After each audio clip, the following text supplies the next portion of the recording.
This session is entitled Local Action, Local Communities, and Big Impacts. And it's an interesting cross-section of communities that are feeling the brunt of climate change and are really facing some fundamental questions around adaptation and resilience to climate, as well as a number of challenges around mitigation options of creating a future that reflects a low, no-carbon economy. I know we're not going to have enough time to get into all the details of these issues on the short hour panel we have here, but I am pleased to have this panel here. And let me do just a quick introduction and we'll get going. To my right, you already know Linda Adams is the former Cal EPA Secretary as the chair of our board. Today she is here as the R20 ambassador to the Caribbean. Thank you, Linda. To her right is Suzanne Leclair, a legal and technical advisor for climate change for the Mushkegowuk tribe in Ontario in northern Canada. Welcome, Susan. And we also have Vern Cheechoo, who is the Director of Lands and Resources for the Mushkegowuk tribe. And we welcome you. And finally, we have Javier Kinney, who is the Director of Office Director of the Office of Self-Governance for the Yurok tribe, and as I found out last night, is known from Miami to Buenos Aires as just one hell of a dancer. So, Javier, thank you. Thank you, Craig. So we'd like to get into it right away, and I'd like to turn the dais over to Linda Adams.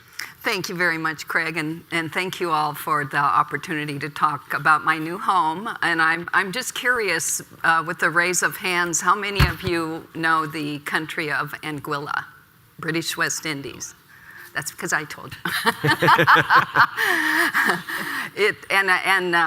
It's been my home for a couple of years now, and I told my husband after Hurricane Irma, everyone should know Anguilla, and I have a wonderful little video. CNN covered Irma around the clock, and I was in California for my mother's 88th birthday, so I missed Hurricane Irma. My husband was there with the dog and the children and grandchildren.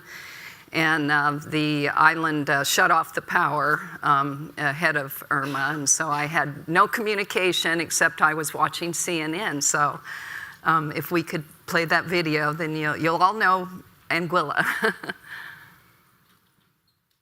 Good evening. Take a look at this. Hurricane Irma, now one of the most powerful hurricanes ever seen in the Atlantic, ever. Not just a Category 5 storm, a strong Category 5 storm, and it's heading this way.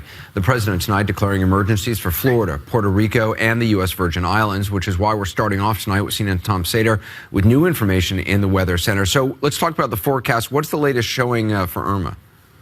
Well, actually, I mean, this is amazing. We're just stunned by this massive intensification, Anderson.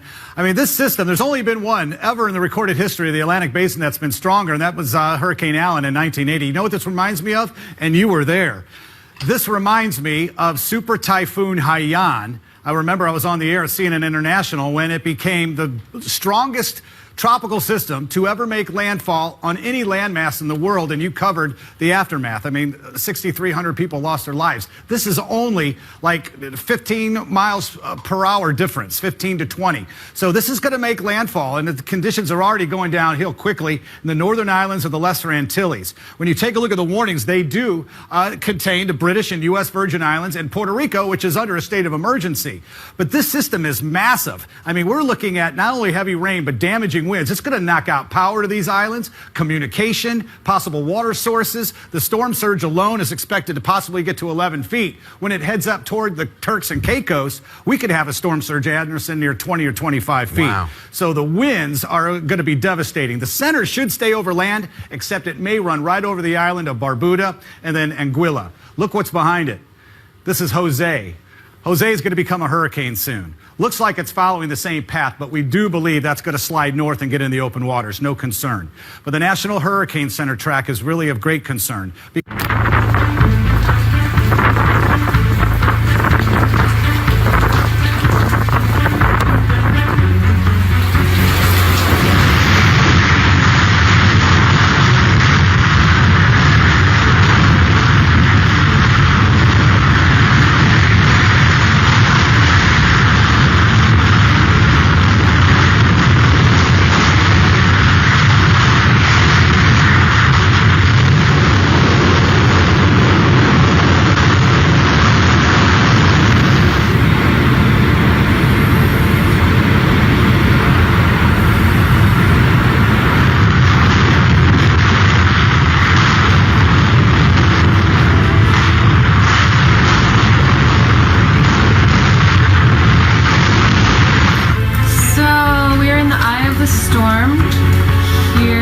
lot has happened over the past hour.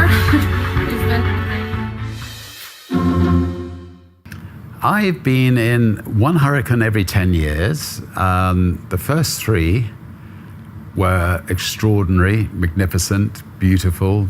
The seas were unbelievable, skies were unbelievable, the wind was unbelievable. But the damage was not, by and large, too bad. The last hurricane was anything but beautiful. I mean, it was effectively a Category 7 hurricane, over 200-mile-an-hour winds, and the damage was horrendous. And so, the last, couple of months since that hurricane, we've been working very hard trying to get the World Bank on board, to get the Inter-Caribbean Bank on board, to get the British government on board to help, rebuild the Caribbean. And I think been reasonably successful, and I think good things will come of it. And the reason we're here in the Bahamas at Baha Mar for your famed Necker Cup is because of just the extent of the damage to Necker in the Caribbean. How at the time were you witnessing the severity of it? I was with my team in a bunker under the main house. For 4.5 hours, we heard the screaming wind, and then sudden hush, and then we poked our head out of the door and saw the utter devastation that had happened in those first 4.5 hours. It's almost eerie approaching Anguilla from the sea, a landscape stripped bare of the usual lush green backdrop. On shore, locals pull pieces of homes and businesses from an ocean where tourists usually swim. Nearby, Jono's, a landmark jazz joint frequented by locals and celebrities like Denzel Washington and Janet Jackson. After the hurricane had gone through, did you expect this place to be here? I didn't. Because in 1995, when Hurricane Lewis came, it knocked it down flat. And this was more intense than Lewis. Jono has run this place for 34 years. As soon as jazz musicians can get here, he says, the music will be back. Hurricanes depress you when you come out and see all the devastation. So doing something to give a little upkeep is a good thing. Jono's is in sandy ground, Anguilla's nightlife hub. Rapper Jay-Z has been to this island, Justin Bieber a couple of years ago, and this was the Pump House, one of the more popular night spots. Now, this church is one of the oldest buildings on the island, and here's the thing, it was meant to be a hurricane shelter. Fortunately, nobody came.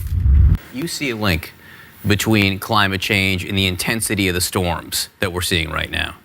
Look, you can never be 100% sure about links, but the scientists have said that the storms are going to get more and more and more intense and more and more often. And I mean, we've had 4 storms within a month, all far greater than they've ever happened in history.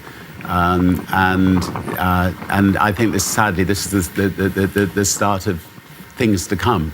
And the insurance companies, they're showing that this is the start of things to come, because the price of insurance against these sorts of events is going up and up and up. Yeah, look, climate change is real. 99% of scientists know it's real. The whole world knows it's real, except for nearly one person in the White House. So now you all know Anguilla. Anguilla is a British overseas territory. It's a very small island, 35 square miles, population of only 15,000 people.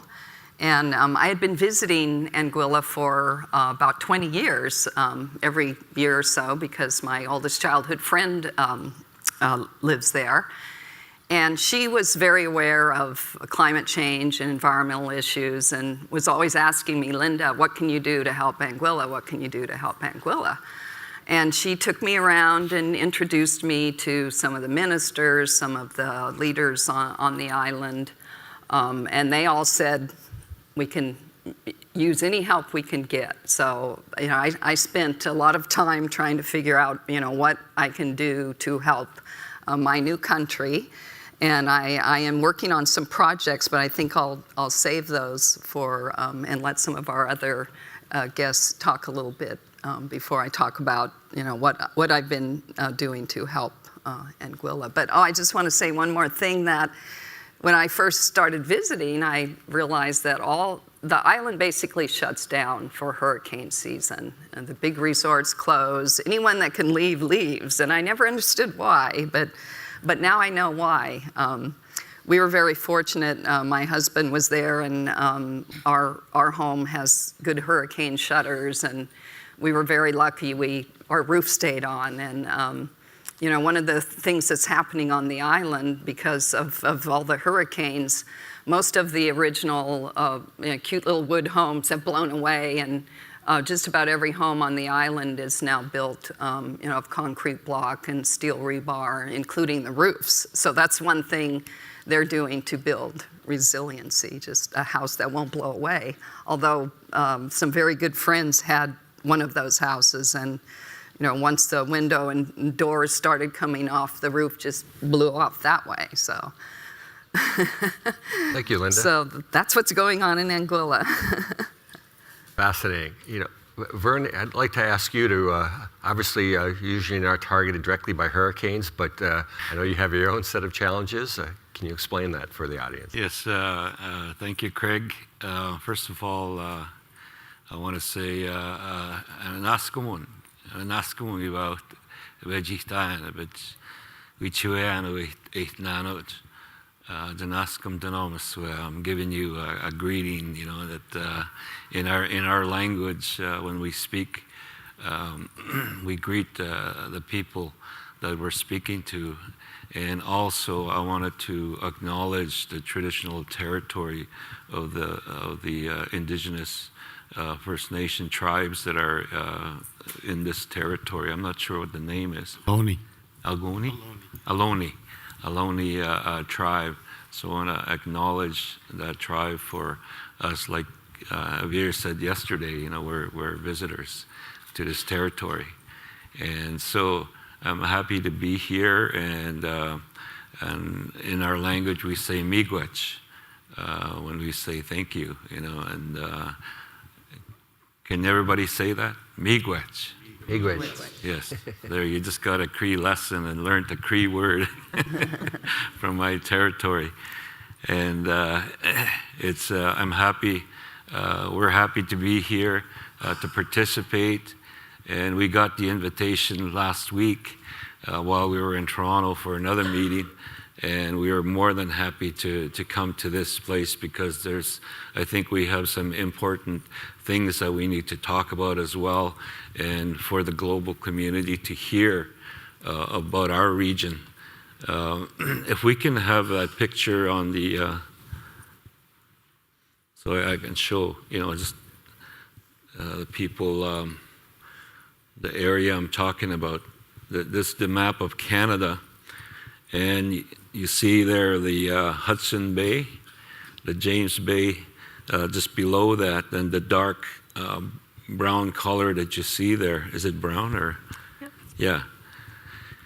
Dark color along the west side of the James and Hudson Bay is the region where we come from. It's our traditional territory, and it has been said that if the Northern Boreal is the king of carbon, and then the Hudson James Bay lowlands where we come from, it's its crown jewel. And the reason why I say that is because the wetlands in our region is the largest in North America, the third largest in the world, and which houses the second largest carbon sink in the world. This is obviously a very important area, a sensitive ecosystem that supports not only the people that live there, but the animals, the many species of birds, fish, and those kinds of things that we depend on to survive. And climate change is impacting the region. It's being impacted by the warming temperatures. We're experiencing more winter rains, even though in our winter season we get 30 below weather to 45 below weather, and it could be the next day or the next 2 days it drops right down. I mean, it goes right up and it gets warm and it rains.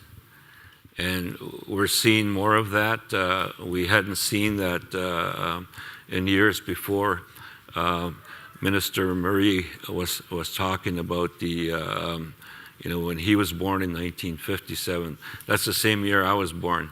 And he was talking about the vehicles and things like that. In my home when I was born in 1957, we had no vehicles, we had no phones, we had no TVs, we had no running water, no infrastructure of that kind of stuff. We were able to drink right from the river, to get our water from the river and drink it. But today we can't do that because of pollution, because of development. So there are stressors within our region that could potentially impact the sensitive ecosystem. Climate change being one of them. The other is development. Resource development to the west of us. If you can see kind of in the center of the picture, there's a red area. And if you see those red areas, those are mining claims. There's a huge potential development called the Ring of Fire, which is a huge find when it comes to mining, and the huge deposit of chromite within that region. And there's nickel, there's gold, there's copper, all these different metals that they're looking at, and it's very exciting for the mining community. But for our community, it's a concern because we don't know what the impacts could be on the wetlands, on the second largest carbon sink. I asked a panel of experts in one of our meetings in Toronto. Their slogan of their workshop was, "Can the environment coexist with economic development?" And it said, yes, it can. So I asked them, I said, can the Ring of Fire in its full-blown production, they're saying once it's producing and once it's the whole area is being developed, you're looking at a city the size of about 150,000 people. And I said, the Ring of Fire is here, the James Bay Lowlands is here. Anything that happens here will come down here and impact our region. Can those two coexist? Can the second largest carbon sink in the world and that development coexist? Oh. And they all said, good question. We don't know. And that's the reason Minister Murray was largely instrumental in getting the indigenous people in Ontario to begin to help fund us and start looking at those concerns and bringing those forward and helping us. And I want to give a shout out to Minister Murray for that and helping us get to where we are today in looking at what can we do as First Nations within the territory. We need to understand how the ecosystem works, what its health is, its vulnerabilities, and how the cumulative impacts will be on the people, the animals, the fish, the water, all of that. And so what we have done with the funding that came from the Ministry of Environment is brought the science community of Ontario together. And we had a summit, a climate summit. We had 2 so far. And to bring the science that exists today on the wetlands in terms of how much, what the wetlands does. So we began looking at what the existing research is and what the gaps are. So we're creating a committee of those scientists along with our people to begin to identify those gaps and begin putting research together and developing a research network to look at those gaps and begin filling those gaps so that we can make informed decisions on whether we go development or whether we conserve the wetlands. But the science is telling us that the best thing you can do is to leave the wetlands alone because of its sensitivity, because of the job that it does as a cooling system for the world. So it's not only important to us in that region, but it's important to everybody around the world. And the impacts that we're seeing, if we can move the, here's one of the pictures, if you can see, is like a sinkhole. The land collapsed. And you can see Dr. David Pearson climbing out of the hole there. If you can barely see him, but you can see him there climbing out of that region. The whole land collapsed because the permafrost is melting.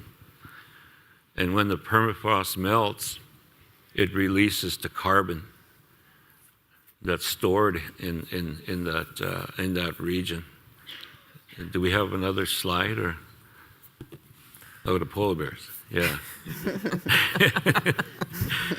So what's happening too is that the animals are moving north because of the warming temperatures. The animals are moving north. The moose, the deer, those animals are moving north. And in the Inuit territory, we heard at a meeting in Montreal that they see moose in their area that they've never seen before. And just 2 weeks ago, we heard that there was an Arctic fox spotted in the mid region of the James Bay, which is unusual. Arctic fox is usually way up north. And the other thing is happening is the polar bears are starting to come to the southern tip of James Bay, which never happened before.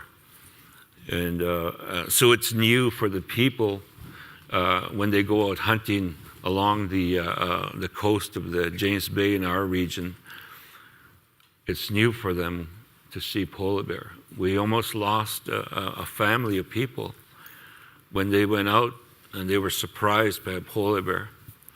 And it was just lucky that the man of the family had one bullet in his pocket because they had just arrived there and all their things were still tied to the sleigh. But he had one bullet in his pocket and he managed to load the rifle. The polar bear was already right at the door.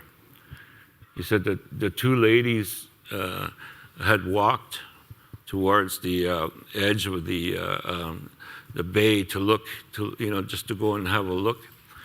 And they said that the two ladies were turned and started running towards the tent. And as they were running towards the tent, they saw the polar bear coming up like that, right behind them, coming after them. And so he just had so much time to load up, and one lady couldn't make it back to the tent. She jumped behind a wood pile, and the other lady kept coming to the tent, and lucky thing, the polar bear followed the lady that was running towards the tent, and by the time he got to the door, he had loaded his rifle and he had shot and killed the polar bear. So we're having to deal with something that's new to our region, the polar bears. And so now we have to learn from the people in the north how they deal with polar bears and how, now we have to exchange that information to see, well, what do we do, because we've never had to do that. The other thing that's happening is one of our main staples of food is the geese. We have different species of geese that come into the James Bay region. When I was growing up as a kid, we could go in a boat, it would take about 10 miles downriver towards the mouth of the bay, and there'd be thousands and thousands of geese. And that's how I grew up. I learned to hunt and things like that. And today, if I went out there, there's not a single goose around because it's impacting their feeding grounds, climate change. They depend on what they call the eelgrass, which is one of the goose's main staple. And the eelgrass is disappeared. So when the eelgrass has disappeared, the geese are disappearing as well. So we're talking food security as well, and and things like that. Thank you, Vern. Yeah. It's stunning, to say the least. Sobering. Quite the challenge. Javier, may I turn it over to you? Javier Kinney, Director of Office of Self-Governance for the Yurok tribe. It's an honor to be with our brothers and sisters. And again, on the panel, we appreciate Craig, you and your team, in providing that invitation. Council member indicated as well, the Ohlone people, again, traditional from this area. There's three things I'd like to share with you this morning as well. And I know, in keeping in mind at the time, I want to just share the chairman. We have a little more time. Okay. Thomas O'Rourke, again, sends his regards as well as our tribal council. But let me just start with the three. The first is, again, as I shared yesterday, the acknowledgement and recognition of indigenous decision making. The second is implementing understanding. And the third, act exponentially. And I'll just take those in those order.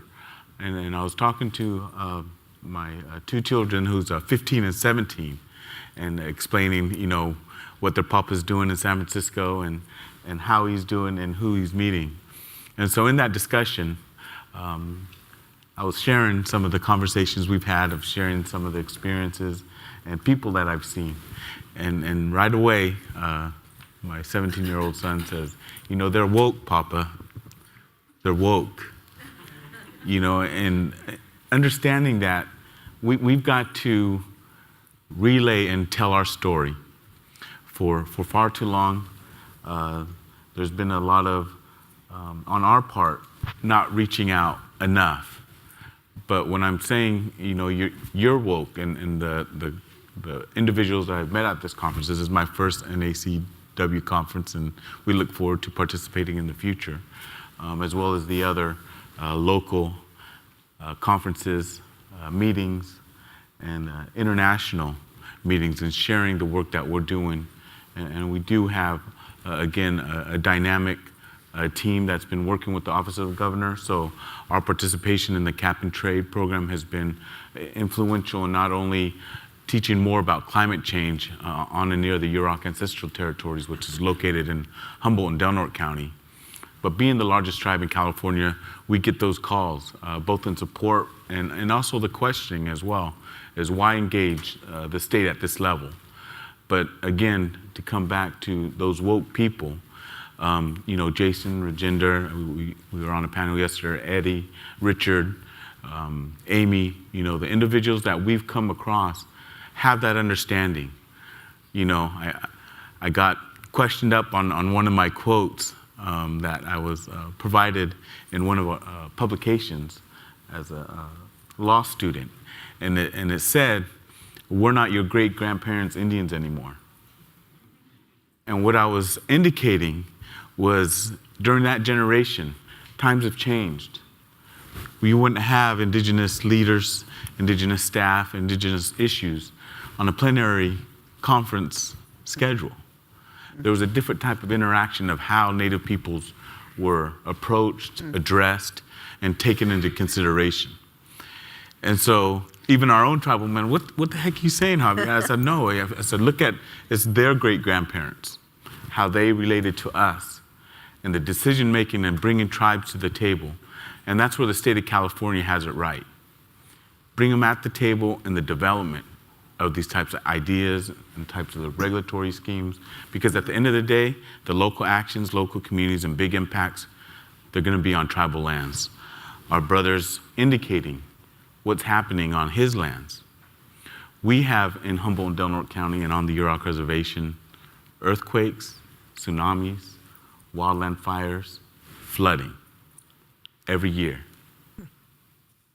We have traditional knowledges. We have our PhDs, we have our geomorphologists, we have our elders that hold our PhDs. And in many ways, in those catastrophic events, Yurok people go to it for a reason. In the 1964 flood, when our river at the Pacific Ocean was flowing the other way because of an earthquake in Alaska, it was Yurok Indians that were saving lives at the mouth. Never seen it before. In 2002, when there were 60,000 salmon killed in a fish kill, after objections of the Yurok tribe saying, Karl Rove and the political system, if you don't provide the water, this is going to happen. We are connected to the river. Our health and welfare and well-being is connected to the forest. It's connected to the food that we eat that derives from that. Acorn, sturgeon, salmon. And we're in that critical area. So bring tribes to the table. Bring indigenous communities on the upfront, not on the back end. You're going to spend a lot more litigating and arguing in court or having somebody else make a decision for you rather than knowing right up front. So that's our multifaceted approach to climate change. It doesn't just affect San Francisco, LA, Sacramento. It affects everybody. And we have to go to it. Implementing understanding. What are we doing? Again, we have a lot of support in here. And for us, climate change and these climate actions is not Democrat or Republican. It's not about one guy in the White House. We've seen that before. We've seen the federal policy shift back and forth. Support Indian self-determination and sovereignty, self-governance. We've seen the elimination to try to exterminate California Indians. We're those survivors in the state of California where they paid to try to eliminate who we are. But our culture and our ceremonies are still alive. We're still here. So when you implement that understanding and say, yes, okay, and for us, I can't speak for any other tribe, but for the Yurok people and the Yurok communities, we're moving that needle. It may take generational work. This is generational work that we're doing here. But we want to bring those buyers and sellers to the Yurok lands. Get out in the forest. Look at the 3,000-year-old trees that we're talking about. Look at the mixed conifers that we're talking about. It's a little bit of a trek. I'm from Witchbeck, where the Klamath and Trinity rivers come together. A 7-hour drive north. You'll have to put on your boots. I'm not saying you won't. But, you know, you have to get out in the field. Lastly, and I think most importantly, act exponentially. I'm not able to meet everybody here as well. I've met a lot of you. But take those actions as it says, okay, here's our story. Share it. You know, for me, I've been fortunate to have that educational training, and I went back home to provide those skill sets for these types of issues. And so in talking with the Ohlone and talking with the Miwok, the Maidu, our brother and sister tribes that are saying, hey, pay attention. When a fireman comes to your door, and maybe a lot of you have lived in urban areas, then they knock and they say, hey, this is what's going on. Glaciers are melting. Fish are dying. Polar bears are in areas that they haven't been.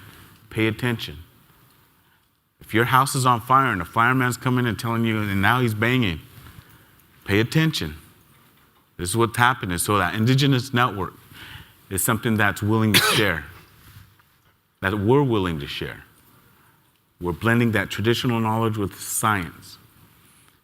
And it's not just limited to forest and cap and trade, and I know that's why we were invited here. But for the Yurok tribe, it's a multifaceted. It's fisheries, forestry, water. And for those San Francisco natives, or if you're in the area, there's going to be an exhibit at the California Academy of Sciences on the Yurok tribe and dam removal and the work we're doing in the climate space. So if you can't get to the Redwoods in June, I'll make sure and get you that date. More importantly, if you're here on April 11th, right now we're in litigation, fighting over our river for water flows, for fish, which is connected directly to our food security. See Yuroks in action, U.S. District Courthouse, right here. So those are the types of exponential actions that we could take. Our foundation partners, our governmental partners, our research partners. It's going to take that collaboration. Linda, again, Craig, your networks, being able to meet the right people at the right time. We truly believe that. You're at the right place at the right time. And I'm learning every day. And so again, Craig, we appreciate the opportunity to be here, and we look forward to the dynamic work that we're going to continue to do with all of you. Also, though, we're not shy from the adversaries. We're not shy from the haters. Tell their attorneys to come up front as well. We appreciate that discussion because we found out that trend. People might not agree with the Yurok people and how we are managing our lands in a traditional manner with contemporary science. And that's okay, but at least they'll know our experience. And for our brothers and sisters down in the Amazon, we're not telling them to do what we do because they have working with their governments. But it's wrong for their lives to be threatened because they're advocating just as we're advocating in the same ways. So if you have that exponential power and that exponential influence, share that. So when the 20 or 30 delegations come to the Yurok Reservation and see what our forestry programs are looking like, that's what we share with them. Be safe. However we can help you in solidarity, let's do that. But it's not somebody else's problem. Climate change, like I said, time is now. We're in the business of changing people's consciousness, and it's going to be uncomfortable. The way we behave, the way we drive our cars, where we drive our cars, how we drive, the energy infrastructure that we're building. We're still off the grid, but it's that scientific and that coordination and cooperation and collaboration that's going to get us there. Thank you. Well, thank all of you.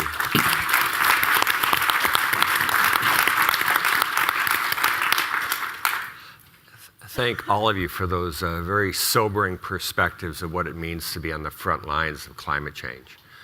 I'd like to shift gears in the time remaining and let's turn more towards the future in terms of, for each of your communities, what are the steps that can be taken to help your communities achieve a low, no carbon future for your people? And Linda, let me again start with you because I know a lot of the work you're doing with R20 is exactly focused on in this area. Yeah, let me talk a little bit about the R20. As I was leaving Kelly, PA, and Governor Schwarzenegger was leaving office, we decided, well, he needs some organization where he can continue to do all his good work that he's doing on climate change. So our Regions of Climate Action is actually based in Geneva. And when we formed the program, we thought, let's pick some easy projects: LED lighting, renewable energy, solid waste. So let's focus on some pretty easy kind of projects.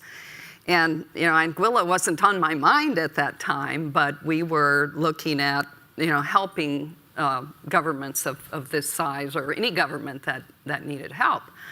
Well, then, much to my surprise, I didn't even realize this was happening, but the Leonardo DiCaprio Foundation got together with the R20, and they announced a call for 100 projects around the world to help design projects and provide seed funding.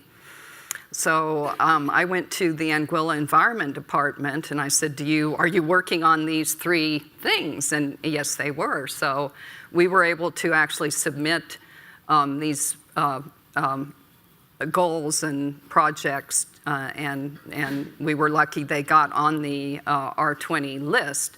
The organization, the R20, ended up accepting 400. They called for 100 projects. I think they received 600, and they put 400 on the list. And then the Leonardo DiCaprio Foundation actually now has funding, and we're actually working with them on designing a project. And I talked to Terry Tamminen, and he gave me lots of advice. Find someone on Anguilla that wants to work on this, and find a project. So it just so happened that one of the people that I had been meeting with was one of the prominent doctors on the island, and it so happened that his daughter, as a college project, had developed a really great project, and it was solar air conditioning for the schools, because the schools in Anguilla, have no air con. I don't know how the children can learn. You go into the government offices and you're freezing, can I have a coat? Can you turn down your air con? But the schools had no air conditioning. And, like most of the Caribbean islands, Anguilla their power is diesel, diesel fuel. And so what we're doing is, my idea that I'm submitting to the government is if we could get seed funding to do solar for one school, it would save that school a huge amount of money, and then create a revolving fund to fund the next project. And I looked at some of the models that the DiCaprio Foundation had already funded, and that's when I thought, well, gosh, this revolving fund could work. And I worked on some of those, with the state of California. And the timing's good too, because Anguilla's expecting hopefully 60 million US from the UK government. I forget what it is in UK dollars, but the UK government is saying we want to see an economic recovery plan. So what I'm recommending to the government is a program like this be part of that economic recovery plan. Our utility is not real friendly to renewables, so that's going to be a challenge. I think Anguilla needs something like we had with the state of California, climate action team, because I discovered this great project was submitted to the infrastructure department. The schools had never seen it. The education department had never seen it, and the environment department had never seen it. So there's no coordination. So I've kind of assumed that role of trying to coordinate and and push this along. So I'm hopeful that everyone will buy into this. It would be hard for the utility to say they don't want to help the schools. Anguilla has a 20% by 2020 renewable energy goal. Their 1 megawatt solar panels, blew away with the storm. Unfortunately, we have no recycling, and that's a huge problem, probably all through the Caribbean. Where do you send this for recycling? So that's a huge issue that we still need to work on. Hurricane Irma presented some opportunities because the schools still don't have their roofs replaced, so it's time to put the solar roof. And the one high school on the island was completely destroyed. And I listened to all the commentaries on the radio, and they're talking about, gosh, shouldn't we do a new state-of-art high school? Are we going to go just build this same kind of school, or are we going to make it state-of-the-art? So I'm hoping that this little school project will become a more sustainable program, because that's what the foundation wants to see, before they could provide seed money, is a sustainable program. So that's my effort with my little island. There's plenty to do, and also I want to make sure that everyone knows that my neighborhood was in the film, Sandy Ground, and my husband sings at Jono's on Sundays. And we have a wonderful guest department, so if anyone wants to come and help us work on clean energy for Anguilla, you're invited. We're all going next month. Oh, and we are ranked as, most of the travel magazines rank Anguilla as the best beaches in the world. You know, they are being impacted, of course. Anguilla is a flat, kind of scruffy island. You know, I'm very concerned about, you know, what I saw with regards to future droughts, because most of the people on the island rely on rainfall as their water supply. Thank you, Linda. Suzanne, Vern, do you want to tackle that one? Well, what we're looking at right now is, as Vern indicated, there's a big decision. Do we consider the total impacts of the resource development and infrastructure development upstreams, or do we consider initiatives to develop a type of carbon economy for Mushkegowuk? So the approach that we're actually embarking upon is really two streams. The first stream is how do we play within the cap and trade system? And how we're looking at that is, for those that might be familiar, indigenous people have a right to make an informed consent decision about whether or not upstream impacted projects should go forward or not. We call it the United Nations Declaration of the Rights of Indigenous People, UNDRIP. So we have these kind of matters that in Canada, we have a fairly good system of engaging and obtaining consultation with the impacted communities. But with the Ring of Fire, as Vern indicated upstream, I mean, there's some procedural problem which we're not going to get into, but the gist of it is that Mushkegowuk communities have an ability to make an informed decision about whether or not the upstream development should go ahead, because obviously they're downstream or down Mushkeg. Mm-hmm. So what we would do is, in consideration of saying no to upstream development, what would that do in terms of preserving as an action where you actually can preserve the integrity of the wetlands? Because the scientists are fairly outspoken about that. They're saying if you build an infrastructure, a road to the Ring of Fire, you're going to precipitate the drying up of the wetlands. And that will create methane, possibly gas. How is that going to reduce the carbon inventory that's currently sequestered? What is that going to do to the ability to have the flux actually clean the air? A lot of it comes from the Ohio coal-fired gas plants and the Toronto traffic. So how do we actually filter that system and actually convert that into a carbon economy for Mushkegowuk? So one of the actions that we're looking at is doing a lot of advocacy to the province of Ontario to say, hey, we actually need a carbon protocol to play within the cap and trade system. So what can we do? And how can we help keep carbon in the ground? And we can help keep carbon in the ground, as we were indicating to Canada yesterday. We can help that by saying no, which is an informed no for upstream development. So how can we, you know, we're not just watching grass grow here, we're actually saying something concrete in terms of a decision. And Vern, Mushkegowuk is actually on a treaty territory. I mean, it is a treaty land. So of course they're major, they're not a stakeholder, they're a major partner in any upstream development. So that's the first round of action that we're looking at. But Ontario, and you have to take it also from Ontario's perspective, it's a difficult decision, and it's a very politically charged decision. Does Ontario forego one of the greatest chromite discovery in the world? Only second to what, South Africa and Pakistan, you know, calm countries like that.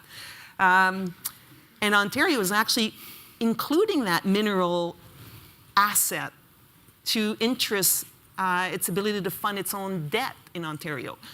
So it is a complicated decision, and we don't want to be necessarily emotional about that, but we need to look at what does that do to the ability to cool down the planet. We talked to a few researchers at Laurentian University and Northern Ontario University. Jesus, the wetlands actually help cool the planet by 30%. So our second line of action is to come to organizations and to events like this and say, I think we at Mushkegowuk need to do a better job telling the story, branding the wetlands, putting the government of Ontario in a position where to advocate and say we need a carbon protocol that will recognize the conservation of the wetlands, not the restoration of the wetlands, and see where that can actually generate a carbon economy. So that's what we're concretely doing right now. Yeah, and more at a local level, we have stewards that have been hired, and thanks to the funding to the through MOECC, that these stewards in the communities are working with the local elders, the local community people to gather traditional knowledge, to interviews and things like that, but also to begin identifying the priorities of the communities in terms of what they need to look at. We have one community in the last 6 years that's been evacuated every year because of flooding in the spring. And the spring breakup of ice coming down the river, there's a lot more water coming down because in the southern regions and further to the south, further to the west, you have fast melting snow, and temperatures is a lot warmer, and so that water is starting to push. When our area is still pretty much frozen, it's starting to push and lift the ice on the river. And when it lifts the ice on the river, it's breaking in bigger chunks that we hadn't seen before. Because upstream we have dams that have to release the water because they're getting lots of water coming down because it's already melting in the southern and further west regions. So that amount of water coming down, pushing the ice, is we're more prone to flooding now because of that in our communities. So, like I said, that one community has been evacuated every spring, and houses are ruined, and houses that are built for the community are full of mold because the flood in the basements and things like that. So it takes a long time for them to go back to their homes. 6 months, away from their home, and they're living in the city, in motels or hotels or places where they hostels and things like that, and because there's no other place for them to go. And so those are kind of the things that we're dealing with when it comes to our communities. But also, one of the other things is the health of the people. We've lost a lot of our young people to suicide, and it's an epidemic in our regions, and it's hard to understand why is that happening, why is it happening, and in our history we've had families that were torn apart by the residential school system. It came in and imagine you're home, you're a parent, you're a mom, and the police and the Indian Affairs people show up and they take all your kids and they don't explain. They just took the kids and you basically had a community without children. And those kinds of things happened in our history. And we have today what we think is the fallout of that we call it the residential school syndrome. So we're dealing with those kinds of issues as well. And sometimes, when we talk about climate change, climate change gets put back on the back burner because there's immediate issues when it comes to suicide and health, things like that. Yeah. So. Thank you. Yeah. Javier? Well, for us, and again, we've also experienced similar histories, but the aspect that I wanted to make sure is when you see the sun rise up, I'm sure everybody rises with the sun and the way to get their coffee as well. But, no, I'm just kidding. Not really. The Blue Box, I think, is what I heard a good place yesterday if you're into coffee. But when you get up in the morning, to know today's going to be a good day, and that's how I woke up this morning. I woke up excited in the challenges that we have, the obstacles that we have to overcome. We really in this together. And I really wanted to share that message as well. We've been confronted with these types of challenges in the past. And again, just to mention, the Yurok tribe was instrumental in facilitating and implementing dam removal. 4 dams, and 2 in Oregon, 2 in California, are coming down in 2020. People laughed at us. They said, what are you talking about? 4 dams, largest dam removal project in the world. It's not going to happen. We were committed. Our forestry, our fisheries, we'll put our lives on the line for that. And people know that. And sometimes, again, that isn't necessarily welcoming to get invited to conferences or the different industry shows. We're opposing, again, the Jordan Cove LNG project, where it's a proposal to put a pipeline below the Klamath River. And we get the question, well, how can you be in the cap and trade and oppose an LNG project? Or how can you speak with the federal officials last week in opposing offshore drilling because the Yurok ancestral territory goes 250 miles out, 86 miles on the coast, 45 miles up the river. Those are the types of ecosystems that we're monitoring every day, that our biologists, which is that we have the second largest employment of biologists, second only to the state of California, in-house, right? And so you're starting to see an investment in these resources. But what the positive message I want to make sure and bring is it can be done. ROM slides are 2-3 degrees, man. That ain't no joke. I'm telling you right now, it's hot, but we get dark in the summer. But that's all right. But that's hot. Yeah. But again, we're in it together in that blending of working with traditional communities worldwide and on the local level, because that's for us is where it's going to take. And we appreciate, again, sort of that communication and that understanding and putting those in your business models, putting those in your recommendations to policy leaders, and moving that forward. And again, making sure that say, hey, there's challenges, there's obstacles, but we can do it. And we're going to continue to do it. So, from the Yurok tribe, that's what I want to share with you, is we're committed. We're committed in addressing and resolving this issue, because this is generational work. And we look forward to reaching out to you. And again, if you'd like to come and visit the Yurok Reservation, 6 miles, 6 hours, depending on how you drive. There's no traffic, so 1-lane roads, State Route 169. But yeah, we appreciate the opportunity to work with each and every one of you. Please join me in thanking this illustrious panel. We are all in this together.